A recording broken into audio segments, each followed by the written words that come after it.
elas não nascerão, elas não se casarão. Todo mundo será como uma grande família. Todo mundo será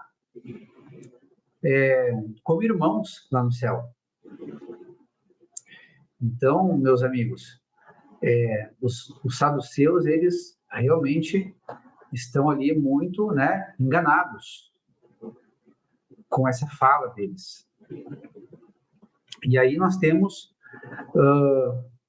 Jesus, de certa forma, dando uma indireta ali para eles e chamando a atenção deles, né, de que eles realmente não sabem do que estão falando, porque os saduceus, os saduceus falam com Jesus a respeito da vida eterna, a respeito da ressurreição, né? Querendo dizer que não existe isso aí. E, de fato, eles não acreditavam na ressurreição. E por eles também não acreditarem nos anjos, Jesus chama a atenção deles para isso, né?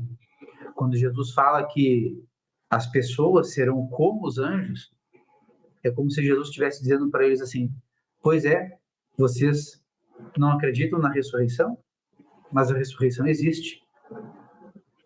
E não tem discordância nenhuma com a questão da família, com a questão do casamento, porque na vida eterna não vai ter esse conceito de família que nós temos aqui. As pessoas não se casarão, serão como os anjos.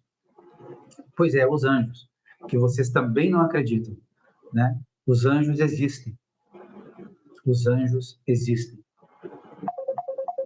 A única coisa errada é você querer ter um anjo como se fosse um Deus, né? Prestar culto a um anjo, nesse sentido é errado, né? Se prostrar diante de um anjo, endeusar um anjo, né? Um anjo, ele é uma criatura de Deus, assim como nós somos criaturas de Deus. O anjo, ele é um servo do Senhor. E muitas vezes os anjos nos ajudam, nos protegem, né? Nos guardam. Muitas vezes Deus pode pedir para os anjos fazerem isso também, para nós, por nós.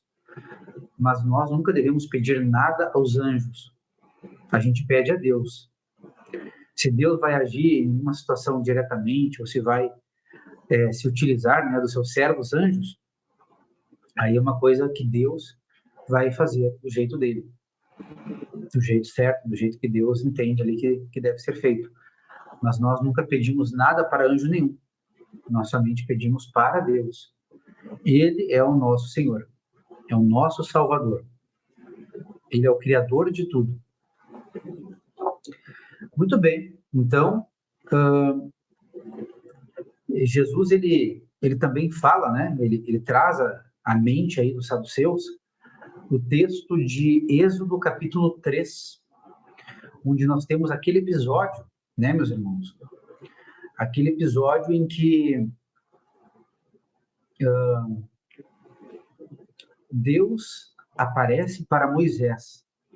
Deus se mostra para Moisés naquela sarça ardente, né? Naquela sarça incandescente, que não se consumia. Moisés chega até o Monte Sinai, ouve a voz para ele retirar os calçados, porque ele estava numa terra sagrada. Ele estava diante de Deus. E Deus, é claro, não aparece, né, da forma que ele é, porque senão Moisés certamente seria consumido pela glória do Senhor. Mas Deus aparece na forma ali de uma sarça ardente. Uma sarça que não se consumia. Estava pegando fogo, mas não se consumia. Mostrando que Deus é eterno. A vida é eterna. E esse Deus, ele é um Deus de vivos e não de mortos. Jesus fala, né? Então a vida eterna existe. O céu existe. O céu é de verdade, né? E eu gostaria de ler 2 versículos desse capítulo 3, que tem a ver com o que Jesus fala ali. Em Lucas 20, né? Êxodo 3, versículo 6, diz assim: Disse mais: Eu sou o Deus de seu pai, o Deus de Abraão, o Deus de Isaque e o Deus de Jacó. Moisés escondeu o rosto porque teve medo de olhar para Deus. E depois o versículo 15 também vai falar algo semelhante.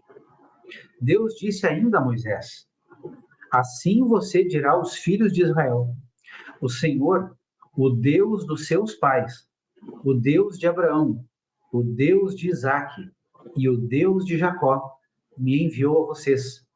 Este é o meu nome, eternamente, e assim serei lembrado de geração em geração.